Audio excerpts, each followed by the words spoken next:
नमस्कार. श्री स्वामी समर्थ सर्वांना. पहा, आज गुरुवार आहे आणि आज माघ दर्श अमावस्या आहे. माघ महिना जसा महत्त्वाचा असतो त्याचप्रमाणे माघ अमावस्या देखील महत्त्वाची असते.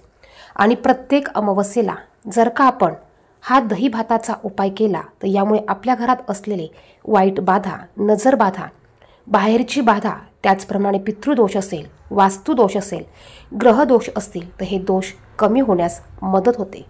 जर का एखाद्या व्यक्तीद्वारे किंवा एखाद्या व्यक्तीबरोबर एखादी वाईट बाधा आपल्या घरात आली असेल तर ती वाईट बाधा ही घरातच घर करून राहत असते आणि अशी वाईट बाधा ही आपल्या घरातील सर्व व्यक्तींना त्रास देत असते.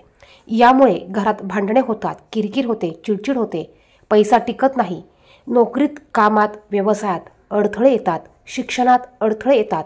यासाठी आपल्याला अगदी छोटासा आणि अगदी 100% प्रभावी असणारा हा दही भाताचा उपाय करायचा आहे.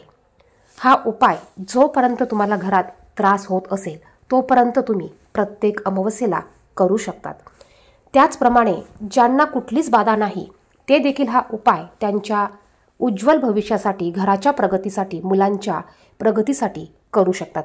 पहा, अमावस्येला कोणते कोणते उपाय करतात, अमावस्येला काय काय करतं हे आपल्या सर्वांना माहिती असेलच. त्याबद्दलची माहिती मी सांगत नाही. फक्त आपण उपाय कधी आणि कसा करायचा याविषयीची माहिती या व्हिडिओमध्ये बघणार आहोत. त्यापूर्वी तुम्ही चॅनलवर नवीन असाल तर चॅनलला सबस्क्राईब करून बाजूच्या बेल आयकॉनला प्रेस करा. कमेंट बॉक्समध्ये श्री स्वामी समर्थ नक्की लिहा. पहा, आपल्यावर किंवा आपल्या घरावर वाईट बाधा, वाईट शक्तीने संचार केलेला असेल किंवा वाईट गोष्टी घरात घडत असेल तर आपण संध्याकाळी एक नारळाचा उतारा करायचा आहे. एक नारळ घेऊन आपल्याला त्यावर कोरड्या सिंदूरने एक त्रिशूळ काढायचा आहे आणि हा नारळ घरातील प्रत्येक व्यक्तीवरून, घरावरून उतरवून घ्यायचा आहे. उपाय कसा करायचा याविषयीचा व्हिडिओ आपल्या चॅनेलवर आहे. तो संपूर्ण व्हिडिओ तुम्ही पाहू शकतात. आता पहा, आपल्या घरात असलेली वाईट बाधा, नकारात्मक ऊर्जा, वाईट शक्ती, अलक्ष्मी, इडापिडा, पितृदोष, ग्रहदोष, जे पण काही दोष असतील हे सर्व दोष या उपायाने कमी होतात. बघा, संपतात असं मी म्हणत नाही, कारण कुठलीही गोष्ट एका उपायाने संपत नाही. जसे आपण उपाय हळूहळू करत जातो तशा तशा आपल्या घरातील गोष्टी ह्या कमी व्हायला चालू होतात. उपाय करताना आपलं मन देखील तेवढं स्वच्छ पाहिजे, आपले भाव देखील तेवढे स्वच्छ पाहिजे आणि आपण आपल्या घरात असलेल्या देवतांची, आपल्या गुरूंची देखील सेवा करत असायला पाहिजे. अमावस्या तिथीच्या दिवशी माता लक्ष्मीची खास करून सेवा केली जाते. तुम्हाला सेवा करणं शक्य नसेल तर किमान माता लक्ष्मीच्या मूर्तीला किंवा मूर्तीसमोर तुम्हाला सकाळी, संध्याकाळी किंवा दोन्ही वेळेला शुद्ध गाईच्या तुपाचा दिवा लावायचा आहे. यामध्ये एक लवंग, एक कापराची वडी आणि एक हिरवी विलायची तुम्हाला टाकायची आहे. त्याचप्रमाणे तुळशीसमोर तुम्हाला संध्याकाळी, किमान संध्याकाळी एक वेळा तरी तुम्हाला दिवा प्रज्वलित करायचा आहे. त्याचप्रमाणे माता लक्ष्मीच्या ज्या पण काही सेवा असतील त्या सेवा अमावस्येच्या दिवशी आवर्जून करायच्या आहे. यामुळे आपल्या प्रगतीत येणारे अडथळे दूर होतात. यामुळे पैशाच्या अडचणी दूर होतात. तर पहा, आपण जो उपाय करणार आहोत हा उपाय आपल्याला रात्री झोपण्यापूर्वी करायचा आहे. ज्यावेळेस तुमच्या घरातील सर्वजण जेवण करून झोपी जाताल त्यावेळेस तुम्ही हा उपाय करायचा आहे. ह्या उपायासाठी आपल्याला मूठभर तांदूळ घ्यायचे आहे आणि हे तांदूळ न धुता आणि यात मीठ न टाकता हा भात शिजवून घ्यायचा आहे.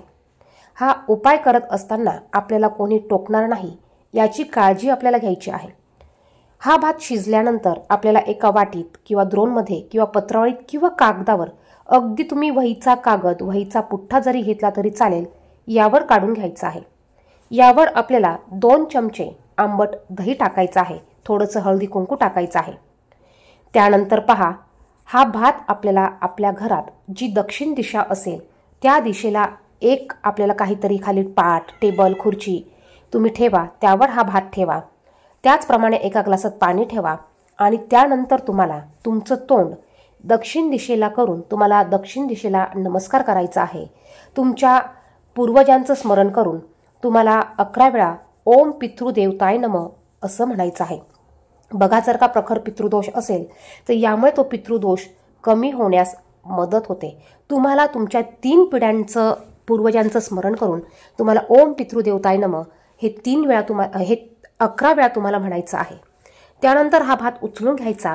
आपल्या घरात असलेल्या सर्व भिंतींना तुम्हाला हा भात टच करून घ्यायचा आहे। बघा, आपल्या घरातील भिंतींना आणि कोपऱ्यांना हा भात टच करून घ्यायचा। त्यानंतर हा भात आपल्याला आपल्या बाथरूममध्ये असलेल्या खिडकीवर ठेवायचा आहे। काहींच्या ठिकाणी खिडकी असेल, काहींच्या ठिकाणी खिडकी नसेल, तर एखादा उंच कट्टा असेल तर त्यावर तुम्ही हा भात ठेवायचा आहे। यानंतर तुम्हाला बाथरूमचं दार लावून घ्यायचं आहे। शक्य असल्यास बाथरूमचं दार लावून घ्या। रात्रभर हा भात बाथरूममध्ये तसाच ठेवायचा आहे। त्यानंतर सकाळी सर्वात अगोदर तुम्हाला लवकर उठायचं आहे।